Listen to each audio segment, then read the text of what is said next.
대한상사중재원 국제중재센터의 엄영신 변호사님이 말씀하실 거고요.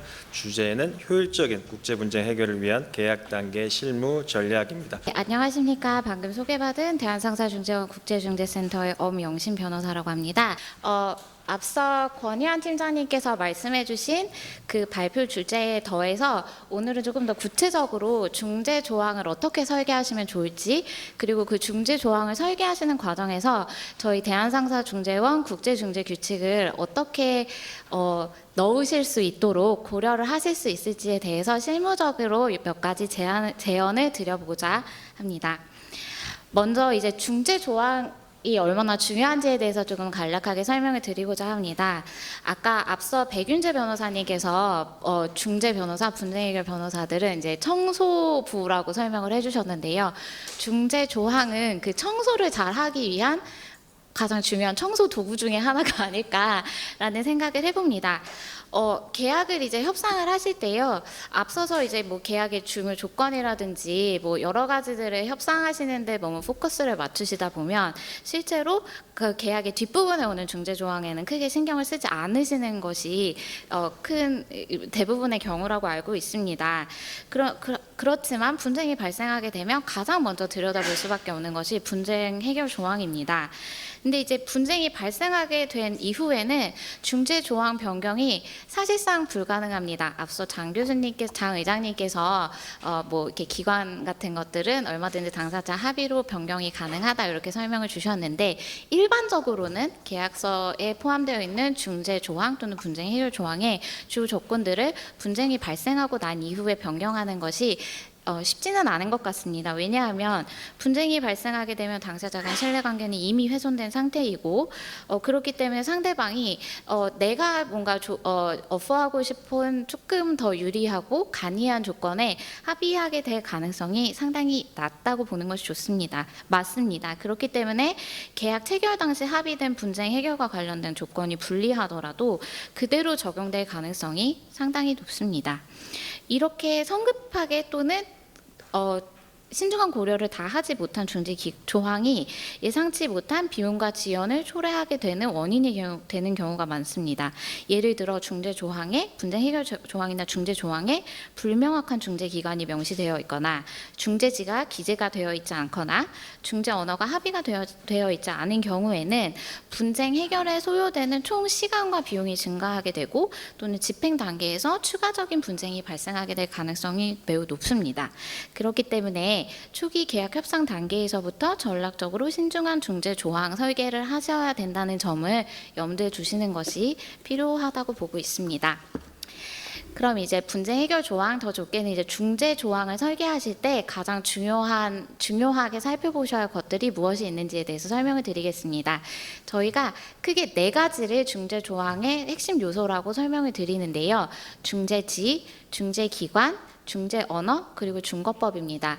이것들이 올바른 중재 조항으로서 가장 갖추고 있어야 하는 가장 기본적인 4가지 요소라고 보시면 될 것 같습니다. 먼저 중재지인데요. 약간 좀 개념이 생소하실 수도 있겠지만 중재 절차를 관할하는 법적 본거지라고 이해를 하시는 것이 좋을 것 같습니다. 왜 법적 본거지라고 설명을 드리느냐 하면, 중재지의 법원이 중재 절차에 대한 감독권을 행사할 수 있게 됩니다.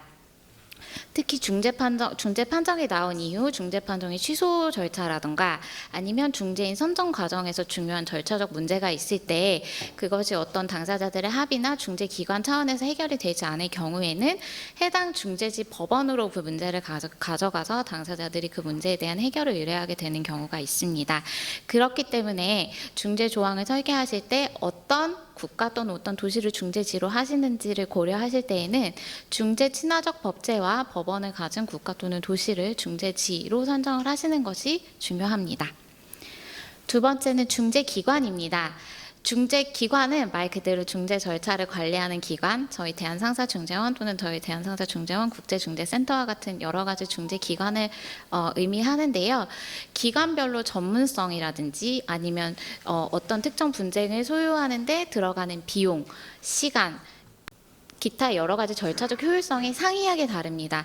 그렇기 때문에 어떤 일방 당사자와 계약을 체결하심에 있어서 만약에 이 계약 당사자와 이러한 사업과 관련해서 분쟁이 발생했을 때 어떠한 기관을 분쟁 해결 기관으로 지정을 해두는 것이 가장 유리한지에 대해서 선제적으로 검토를 하시고 그러한 내용들을 중재 조항에 반영을 하시는 것이 필요할 것 같습니다.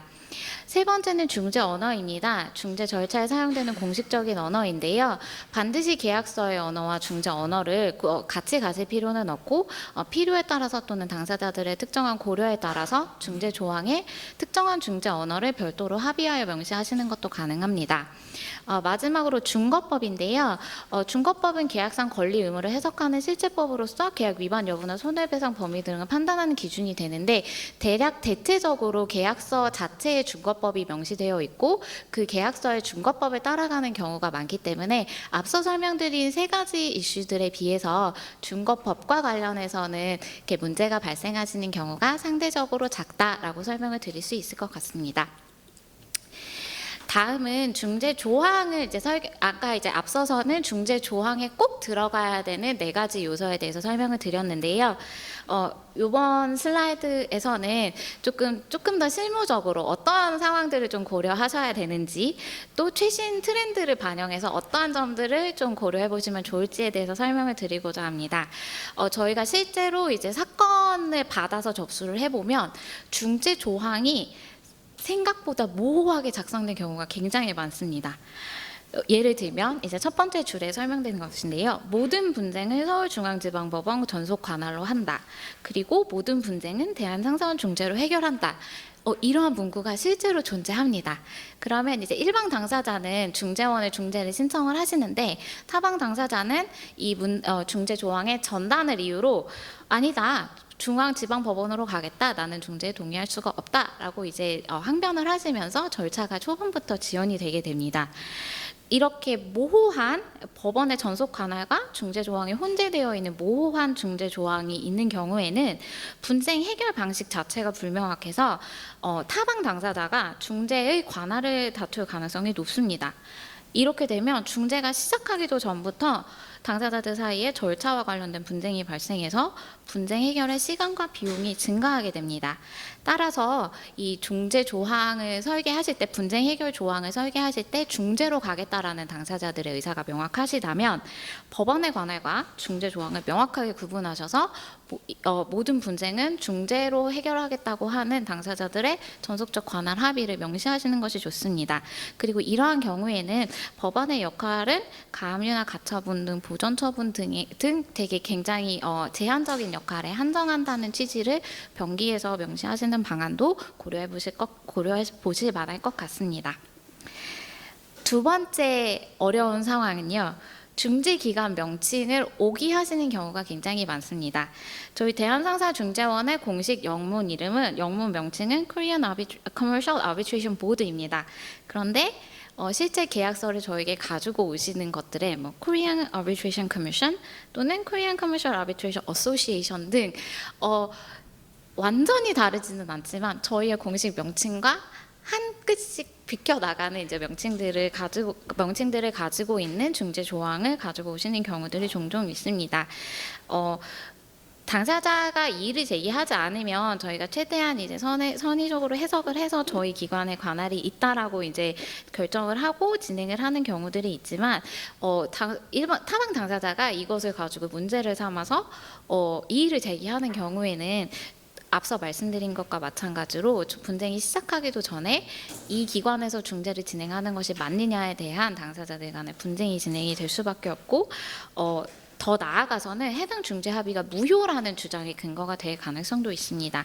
그렇기 때문에 중재 조항을 작성하시기로 마음을 먹으셨다면 어떤 중재기관으로 갈지를 명확하게 확인을 하시고 그 중재기관이 제공하는 표준 중재 조항을 각 기관마다 홈페이지에 가시면 표준 중재 조항을 제공을 하고 있습니다. 그래서 표준 중재 조항을 잘 살펴보시고 그것을 그대로 넣으시거나 아니면 당사자들이 고려하시는 바를 반영을 해서 일부 수정을 하시거나 하셔서 중재 조항을 만드시는 것을 권장드립니다. 마지막 세 번째는 요즘 최신 트렌드를 반영해서 조금 고려해 보실 만한 내용들을 제안을 드려보는 것인데요.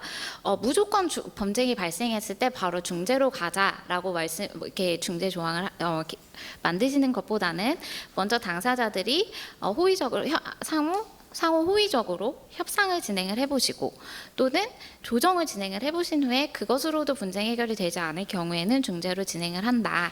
이미 많은 계약서에서 이러한 단계적인 분쟁 해결 절차를 설계를 하시는 것으로 알고 있습니다.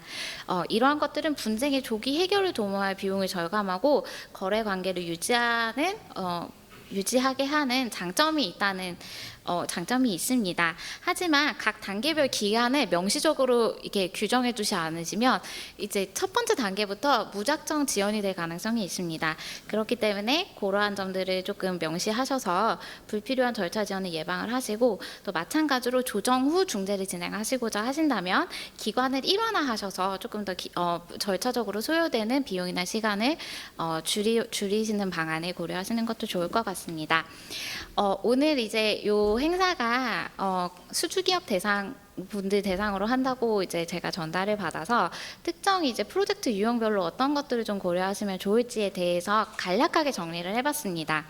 먼저 플랜트나 EPC 프로젝트 같은 경우에는 분쟁이 발생하더라도 프로젝트가 계속 진행되는 경우가 많습니다. 그렇기 때문에 프로젝트가 진행되는 과정에서 분쟁이 발생하게 되는 경우 즉각적인 권리 보호 수단을 확보하시는 방안이 필요할 수도 있을 것 같습니다. 이러한 경우에는 분쟁 해결 조항에 또는 중재 조항에 긴급 중재 또는 임시적 처분 조항을 넣으셔서 중재판정부가 구성되기 전 긴급한 보호 조치가 필요할 경우에 이용하실 수 있게 하거나 분쟁 절차가 진행 중 현상 유지를 내리기 위한 임시 명령이 가능할 수 있도록 명시적으로 합의를 하시는 방안을 고려해 보시면 좋을 것 같습니다. 두 번째는 인프라 프로젝트입니다. 특히 이제 인프라 프로젝트는 해외 국가에서 발주처가 국가기관이거나 정부인 경우가 많은데요. 이런 경우에는 국가 면제가 향후 분쟁 해결 절차에서 큰 문제로 나올 수가 있습니다. 그래서 국가 면제 이슈에 대해서 이것을 어떻게 해결할지에 대해서 사전적으로 배제를 하는 조항을 넣으시는 방안을 고려해 보실 수 있을 것 같고요.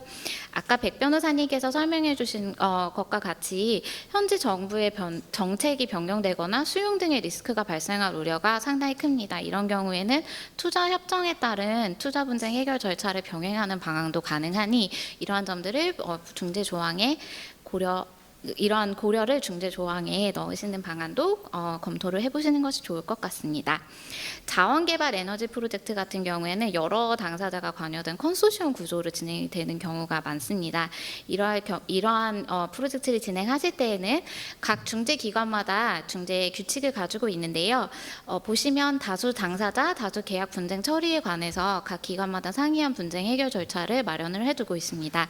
그러한 점들을 꼼꼼히 검토하셔서 어떤 기관이 그 해당 프로젝트의 가장 특성에 맞는 분쟁 해결 절차를 제공하는지를 살펴보시고 고려를 해보시니 좋을 것 같습니다. 다음은 저희 KCB 인터내셔널 홍보를 좀 하려고 했는데 앞서서 저기 장승아 의장님께서 많이 설명을 해주셔서 제가 다 가지는 않을 것 같고요. 한 가지 그 중재 조항과 관련해서 말씀드리고 싶은 것이 아까 중재 언어가 중재 조항에서 굉장히 중요하고 또 중재 절차를 진행하는 데 있어서 시간과 비용과 관련해서 굉장히 중요한 요소라고 말씀을 드렸는데요. 저희 KCB 인터내셔널은 국제중재센터이지만 한국어와 영어가 모두 활용이 가능한 절차 서비스를 제공을 하고 있습니다. 그래서 이러한 점들을 조금 긍정적으로 고려를 해주시면 좋을 것 같습니다. 마지막으로 저희 대한상사중재원 국제중재센터에서 제공하고 있는 표준 중재 조항을 설명을 드리겠습니다. 앞에 들어오시면서 저희가 나누어드린 국제중재 규칙집에도 저희 표준 중재 조항이 소개가 되어 있습니다. 아까 말씀드렸던 그 앞선 슬라이드에서 중재 조항의 4가지 요소가 중재지, 중재기관, 중재언어, 중거법이라고 말씀을 드렸는데요. 중재기관은 대한상사중재원 국제중재규칙에 따라서 중재지는 대한민국 서울 등 다른 도시로, 중재언어는 한국어 등 다른 언어로, 그다음에 중거법은 계약상 중거법 등으로 한다라고 이제 저희가 그 4가지 주요 요소를 이제 당사자들이 합의하신 바에 따라 명시하실 수 있도록 이렇게 마련을 해두었고요. 거기에 추가로 저희가 중재인의 수를 미리 정하시도록 조금 안내를 드리고 있습니다. 중재인의 수를 뭐 반드시 정하셔야 되는 것은 아닌데요. 그래도 1인으로 하느냐 아니면 3인으로 하느냐를 미리 결정을 해두시면 중재 절차가 조금 더 수월하고 빠르게 진행이 될 수 있고, 무엇보다도 중재에 소요되는 비용을 조금 추산을 하실 때 1인 중재판정부로 가시는지 또는 3인 중재판정부로 가시는지에 따라서 중재인 비용이 조금 차이가 날 수가 있기 때문에 그러한 점을 고려할 때 중재인의 수도 좀 미리 정해두시는 방안을 추천해 드리고 있습니다. 자세한 문구는 저희가 나눠드린 국제중재규칙집에 보시면 나와 있습니다. 네, 이상으로 제 발표를 마치도록 하겠습니다. 경청해 주셔서 감사합니다.